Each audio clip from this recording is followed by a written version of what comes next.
Okay, children, now we are continuing with lecture video number 3. Okay, so in previous video we discussed about total variable cost, total fixed cost, and the total cost. Similarly, in this video we will discuss about average fixed cost, average variable cost, and average total cost, or simply average cost. Okay, so average cost is of three types. Okay, or you can say the components of average cost. Okay, what are they? They are average fixed cost, average variable cost, and average total cost. So average total cost or average cost is the same.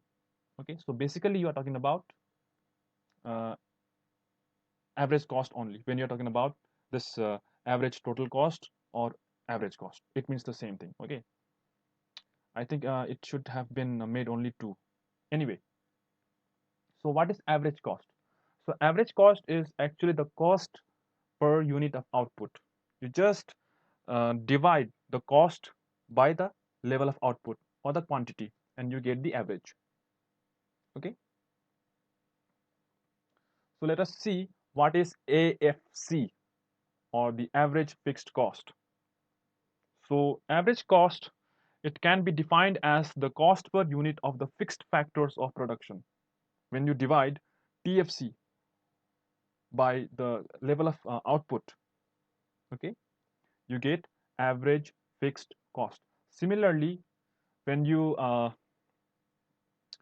divide total variable cost by the level of output, you get average variable cost. So the concept of average is that the cost should be divided by the level of output. Okay, but it should be remembered that AFC, it falls with increase in output. As you keep on increasing the level of output, AFC, it falls. Okay, now let me just show you out here from this table only, which is given in your book. I forgot the page number. You can turn the pages. So you can see that TFC, it remains constant throughout the entire production process. Okay, whereas the level of output, it can be increasing. Okay, whether you see this way 1 2 3 4 5 6, or if you see in the descending order 6 5 4 3 2 1. Anyway, so here when the level of output is 1, okay, TFC is 120, sorry, AFC is 120, because TFC divided by output is your AFC, isn't it? So it will be how much? 120. It will be how much? Divided by 2, 60. Then 40 out here, 30. Okay, and here it will be 24. Here it will be 20. So you can see that it is decreasing. AFC is decreasing. 120, 60, 40, 30, 24, 20. So the important feature of AFC is that it falls with increase in output. Let me just show you the graph out here. Yeah, this is your AFC curve. So it is downward sloping. So it is a it is just like indifference curve. It is convex to the origin. I hope you can relate this AFC curve with the indifference curve. Okay, and it is also a rectangular hyperbola. Okay, I have explained this rectangular hyperbola in class. So here, if you join this, okay, if you draw a line out here and again this way, okay, there will be a rectangular shape. Okay, and that area will equal to this area if you just draw a rectangle out here also. So this way you can see that it is a rectangular hyperbola. Anyway, now there must be a question in your mind that when AFC is falling, with this continuous fall of AFC, as you can see it out here, can AFC touch this x-axis? No, AFC, it never touches the x-axis. Why? Now, why when uh, AFC is falling with level of uh, increasing output, why AFC never touches x-axis? It is because that AFC is defined as the ratio of TFC to output. Okay, so yeah, okay, so TFC is the ratio. You can see it out here. TFC is the ratio to output. Okay, and TFC, we all know that it remains constant throughout the entire production process. I have shown you out here also. Okay, you can refer to your book to have a look at this table. TFC, it remains constant, whatever be the level of output. Okay, be it zero only. Anyway, now TFC, it always remains constant and it remains positive as well. Okay, now when you think of it to be zero, that is the level of output to be zero, what happens to AFC? Let me just take you to the table one more time. When zero is, sorry, when 120 is divided by zero, it means it is infinity, isn't it? Indefinitely, your AFC, it will be large because the level of output is zero. Okay, and at this point, uh, AFC is infinitely large, and by contrast, when output level is uh, very large, AFC tends to zero. But it should be remembered that it never becomes zero. Okay, it should be remembered that AFC can never be zero because number one, first reason, it is a rectangular hyperbola, just like indifference curve. Okay, and it never intersects x-axis. That is, AFC, it can never be negative. AFC, it can never be negative also. Okay, so hence it never touches the x-axis because when the level of output is zero, when it is assumed to be zero, AFC is infinitely very large. Okay, now let's come back to this AVC, or the average variable cost. Now it is the cost per unit of the variable factors of production. So when TVC is divided by the level of output, you get AVC, average variable cost. So what are the features of average variable cost? The feature, I mean the behavior of AVC is actually derived from TVC, total variable cost. And what was the feature of the total variable cost? It increases initially at a decreasing rate, okay, and then again increases after a certain point. It increases at an increasing rate. And why it happens? Because of the law of returns. Okay, law of returns, increasing returns as well as diminishing returns. Okay, so TVC is also a U-shaped. You can uh, see it out here. Oh, sorry, not TVC, but it is AFC. Okay, let me make a correction out here. Okay, I will correct this when I send you the PDF. Okay, it is not TVC, but it is AVC. Okay, please make sure. It is not TVC, but it is AVC, average fixed cost. Okay, so it is a U-shaped. Okay, let me just take you to this graph. You can see it out here. It is somewhat like U, isn't it? It is somewhat like U. So why it is a U-shaped? Now AVC is U-shaped because of the law of variable proportions. Now you can see it out here that in AVC, in average fixed cost, sorry, average variable cost, the two laws will be acting together. That is number one, laws of returns. Laws of returns can be associated with TVC, okay, increasing returns, decreasing returns, okay, laws of returns, and also the law of variable proportions. Now, what is the law of variable proportions? Please refer to the lecture video of the previous chapter, okay, or you can refer to the book also.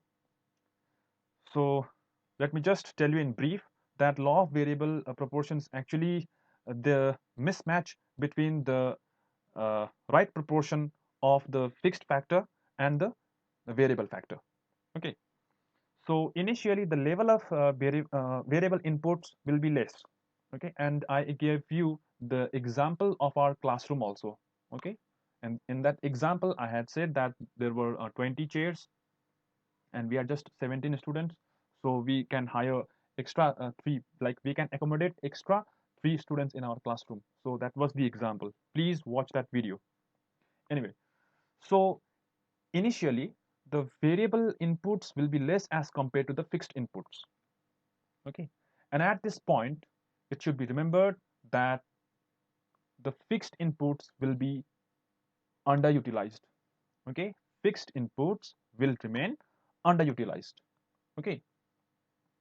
And when more and more variable inputs are included, okay, as you keep on adding more and more variable in factors or inputs, fixed factors will be better utilized. Okay. Now, when there were 20 chairs in our classroom, but we are only 17 students, so the remaining 3 chairs remained underutilized, isn't it? So we can accommodate 3 students. So now we can say that the fixed factors, the chairs, are better utilized, isn't it? And this also increases the productivity of the variable factor. Okay. Now, productivity of the variable factors increases also because of specialization and division of labor. Okay. I don't know why. Again, this theory of division of labor is not in our syllabus. I don't know why. It's like the Ricardian theory of rent, and then this division of labor is not in our syllabus. Anyway, so productivity, it increases because of specialization and division of labor. So actually, specialization is because of the division of labor only. Okay, you divide the labors, like this teachers, okay, who are experts in the area of economics and accounts will be given their task.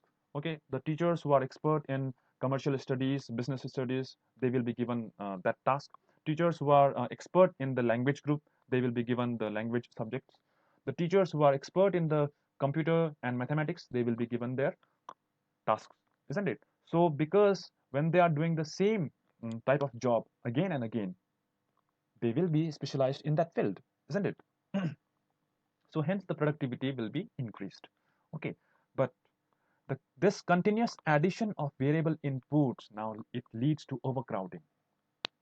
Okay, and this overcrowding leads to overutilization of the fixed factors. And because of this reason, AVC curve, it seems to be a U-shaped. Okay. Now, okay, we have discussed average fixed cost and average variable cost. Now let us come back to average cost or average total cost. So average cost is the cost per unit of both fixed and variable factors of production. Okay. And this observation, you can see it out here. This observation that there are 3 observations can be highlighted out here. Number 1, the distance between ATC curve and ABC curve, it reduces as production increases. You can see it out here. Okay, you can see it out here that with increase in the production, okay, with increase in the production, ATC, this is your ATC or the AC curve, okay, whatever you want to call it, okay, it gets reduced. Okay, as you increase the level of output, the distance between average total cost curve, okay, and the average variable cost curve, it gets reduced. Okay, and it should be remembered that ATC curve, it never touches ABC curve. Remember, when they are increasing, when the distance between them are decreasing, okay, you may think that they may intersect or they may touch each other. No, it never happens. Why? Because AFC is always positive. And why AFC is always positive, we have already discussed here. Okay, and ATC curve is U-shaped because ATC curve, or simply AC curve, is the combination of ABC and AFC. Okay, thus this AC curve will have a U-shaped, just like in case of total variable cost. We saw that this total variable cost was inverted S-shaped. Similarly, the total cost curve, it became inverted S-shaped. Similarly out here, because ABC is U-shaped, so AC curve or average total cost curve will also be U-shaped. Okay, and the level of output which average cost is minimum is known as the optimum point of production. So now what is the optimum point of production? Now when the level of output which average cost is minimum is known as the optimum point of production. So let me just show you out here. Okay, so this point A, okay, so this point A is the minimum point, okay, which is lying on AC. And remember, this it always lies towards the right hand side of ABC. This is your point number 3, that minimum point on ATC curve, that is point A here in this graph, okay, it lies towards the right side of ABC curve, that is point B, okay, where AFC and ABC, they are intersecting. Okay, from this point, this minimum point, it will lie towards the right hand side. Okay, so we will discuss about the relationship between this marginal cost and the average cost in the next video.